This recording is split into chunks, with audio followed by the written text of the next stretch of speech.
Hello, my name is Carrie and welcome to my channel. Today I am going to be doing the intimidating TBR tag. I don't actually know who created this tag.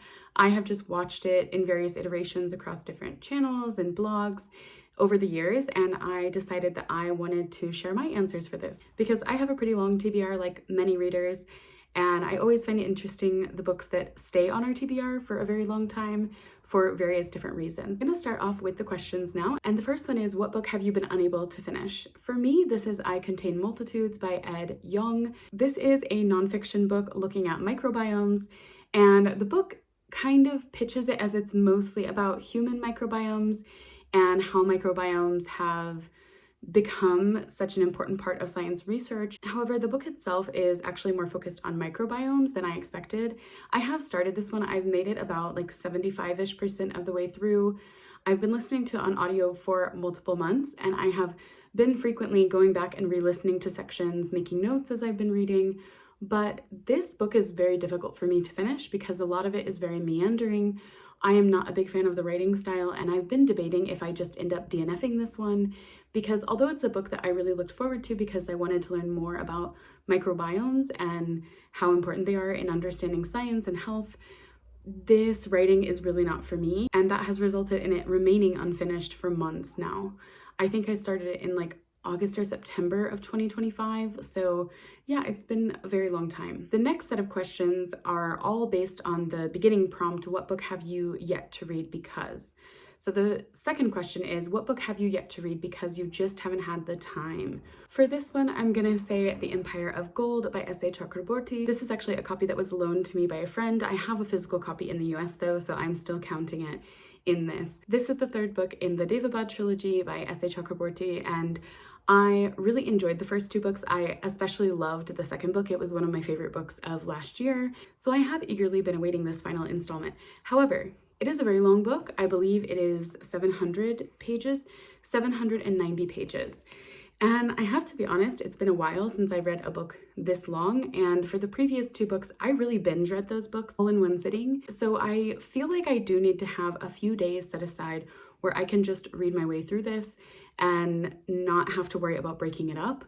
This semester, I do have some longer weekends due to holidays, so maybe this will be read sooner rather than later, specifically because I would like to give this back to the friend who has allowed me to borrow this copy in the meantime. The next question is, what book have you yet to read because it's a sequel? And for this one, I have to say the Poison Study series by Maria V. Snyder.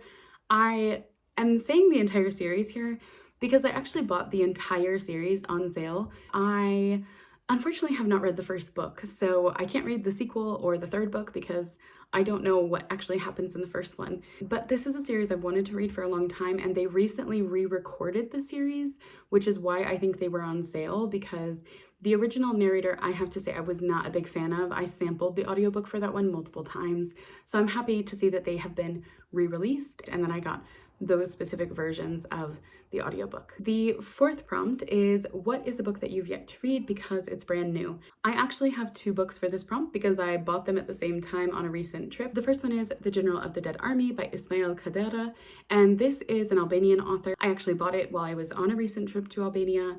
And this sounds so intriguing to me because it is the story of this Albanian man and a German man who, after World War II, are sent to retrieve bodies from their countries. It's all about this experience of finding these bodies, working together, and reflecting on war and death. And it's a very dark book from what I've heard, but I really enjoy stories like this that are examining different aspects of war and different experiences that people have dealing with the aftermath of war. So I was really excited to find this one. And then in the same store, I picked up The Midnight Timetable by Bora Chung. This is translated by Anton. It's a short story collection that I believe is set at a research facility, and like each chapter is a different room in the facility. I have never read Bora Chung before. I know her short stories are rather famous and that her writing is very dark and creepy. I'm hoping that this one might be a good introduction to her writing because of the collections that I've seen, this is one of the better rated ones, although it's also one of the newest, so who really knows. Number 5 is, what is a book you've yet to read because you read a book by the same author and didn't enjoy it? For this, I again have two books because in this category, I could say any book by Elif Shafak. I previously read one of her first novels, The Bastard of Istanbul, and I DNF'd that book. I really did not like the writing style. Since then, I am living in Turkey. She is a sometimes popular, sometimes controversial author, and I have bought multiple books by her, including The Island of Missing Trees, which I have a physical copy of, and There Are Rivers in the Sky, which I have an audiobook of. There Are Rivers in the Sky was actually supposed to be a book club read for me this past year, and we ended up having to cancel that month's meeting, so I never finished it. And this seems to be the running problem with Elif Shafak's books, is that I can't seem to finish them, and I don't know why I keep accumulating more of her books. Maybe just because they have cool covers, they have interesting titles, and they sound like things I should enjoy. But I really want to try and finish at least one of her books, you know, one day, that's the goal. Next up is what book have you yet to read because you're just not in the mood for it. And I mean, I could say this for many of the books on my shelves because I'm a big mood reader, so I pick books up pretty at random. But this next one is one that I always have felt I should read in the autumn, and I never actually pick it up in the autumn, and I don't know why, and that is Fingersmith by Sarah Waters. Something about this cover gives autumnal vibes, probably the orange, the blacks, but I never pick it up in the autumn. And this is not my first copy of this book. I think I have owned through my life 3 different copies of this book, and yet I haven't read it a single time. I think one of the things that is very hard for me to wrap my head around in this book is that it is a historical fiction, and I don't read a lot of historical fiction. This one specifically is set in the 1800s, and something about that always just makes me think of Charles Dickens and kind of puts me off that specific time period in history. And this one sounds a little too Dickensian for me because it follows 2 different orphans. I think one grows up in poverty and ends up like stealing things from people, and one, I believe, grows up in more privilege. I could be wrong about that though. I haven't read the book.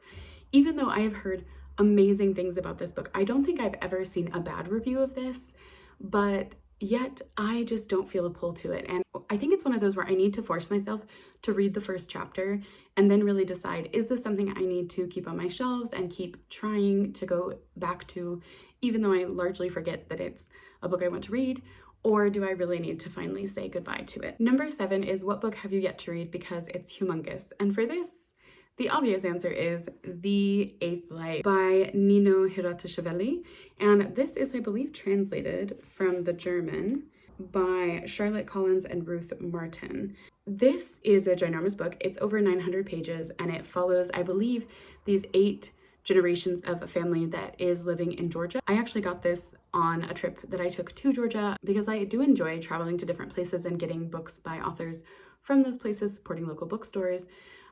At the bookstore that I picked this one up at, they were literally joking about how would this fit into a suitcase because it is so large. It is a heavy book. I think my hesitation with this one is, first of all, obviously the size, but also because I don't know many people that have actually fully read this book. And that makes me think, is this something I'm going to invest a lot of time in and then not really enjoy? However, it does sound so fascinating getting this unique historical perspective from a region that in terms of popular literature is largely ignored when we talk about, you know, the Russian Empire and then the Soviet era, even though there's a fascinating history of events that was also unfolding in this country as well. Prompt number 8 is what book have you yet to read because it was a cover buy that turned out to have poor reviews. This one is gonna seem weird because the cover is not exactly amazing, so I think what actually drew me to this was the spine, but it is Prophet by Helen Macdonald and Sin Blanche. And this is the spine. I saw this on the bookshelf and it looked so incredibly cool, and I do love the colors of this. And I didn't realize that the Helen Macdonald here is also the Helen Macdonald who is famous for her nonfiction, like H is for Hawk and Vesper Flights. I had no idea that she had written any fiction, and I don't know, obviously, like the process of how this book came to be with her writing with Sin, but this is a sci-fi book. It is about this diner that shows up and it starts recreating these things from people's past, but people start dying and they don't know why. They don't know where this diner is from. They don't know if the diner is actually what is causing this, or if there's just like, correlation doesn't equal causation. So yeah, it sounds interesting, but when I look at the reviews, none of them are really spectacular. It's not that there's incredibly negative reviews about this book, but they all just seem to be kind of meh. And it was kind of weird that I bought this in the first place, because at the time that I bought this, I was not reading any sci-fi, so I'm not really sure why the description really jumped out to me with this one. I'm hoping that it will end up being a good read, especially because it's a rather long book, so I don't want to feel very bored if I'm investing so much time into reading through this one. And the last question of this tag is, what is the most intimidating book in your TBR pile? For this, I don't think I have one specific answer, because I am a mood reader, so I gravitate towards books just as I feel like I want to read them, and this means a lot of books sit on my TBR for a very long time. However, I will say that I find myself really struggling to pick up books that I've had on my shelves for over 5 years now, because there are a number of books that have fallen into this category. Actually, this summer when I was back home in the US, I specifically picked books for my shelves there that I knew I had owned for over 5 years, so that I could bring those with me, and those could be the only physical books that I have access to, because I need to read through them. And I don't know why I find them to be the most intimidating. Maybe because I have built up an idea of this book after so much time, but I'm trying to power through that and not have that be the norm, because obviously I want to read all of the books that I own, or else it feels a little ridiculous having so many books. I believe that concludes the intimidating TBR tag. I would love to hear your answers to these questions, or if you have read these books and had positive experiences with them, I would like to hear your thoughts about why I should maybe prioritize some of these in my TBR. I hope you enjoyed this video. Thank you so much for watching, and happy reading. Bye.